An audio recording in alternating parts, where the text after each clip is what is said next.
Selon un rapport de la Fondation de France, 26% des jeunes Français âgés de 15 à 25 ans se sentent seuls. Il s'agit d'un chiffre alarmant qui indique un fort sentiment de solitude parmi cette population. Les causes de cette solitude peuvent être liées à la précarité économique, notamment chez les personnes en recherche d'emploi ou les ouvriers. De plus, les zones rurales et les quartiers prioritaires sont particulièrement touchés. La solitude concerne également les personnes âgées, mais dans une moindre mesure, 16%. Pour les jeunes, le passage à l'âge adulte et la recherche d'indépendance peuvent entraîner un éloignement social, tandis que les difficultés économiques et la précarité accentuent la solitude.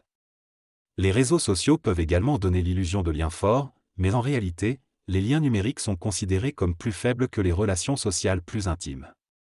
En conclusion, il est donc important de prendre en compte ces facteurs et de trouver des solutions pour prévenir et lutter contre la solitude des jeunes. Une nouvelle étude de la Fondation de France révèle que la solitude est un problème croissant parmi les jeunes. Les réseaux sociaux, bien qu'ils permettent de rester connectés, peuvent également contribuer à renforcer ce sentiment de solitude en incitant à la comparaison avec les autres. De plus, pendant l'été, certains jeunes se sentent encore plus seuls, car ils ne peuvent pas sortir autant et peuvent se voir renvoyer à une image négative.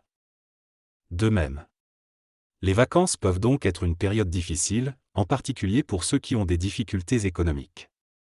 Il est essentiel de demander de l'aide si l'on se sent seul, que ce soit en parlant à un professionnel ou en cherchant des ressources et des associations qui peuvent apporter du soutien. Lors d'un vote à l'Assemblée, la France a adopté un article sur l'égalité femmes-hommes dans la Constitution. Cependant, ce vote doit être confirmé lors d'un vote solennel la semaine prochaine.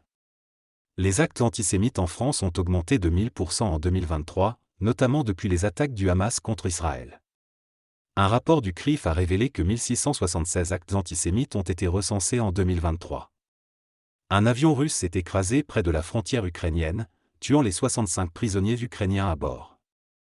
La Russie accuse l'Ukraine d'être à l'origine du crash, mais les autorités ukrainiennes n'ont pas encore confirmé la présence de prisonniers à bord. En Europe, la sécheresse des sols a atteint son niveau le plus bas depuis 2018, affectant près de 20% du territoire européen. Enfin, le Festival international de la bande dessinée à Angoulême a commencé, et la dessinatrice Posy Simons a reçu le grand prix du festival pour l'ensemble de son œuvre.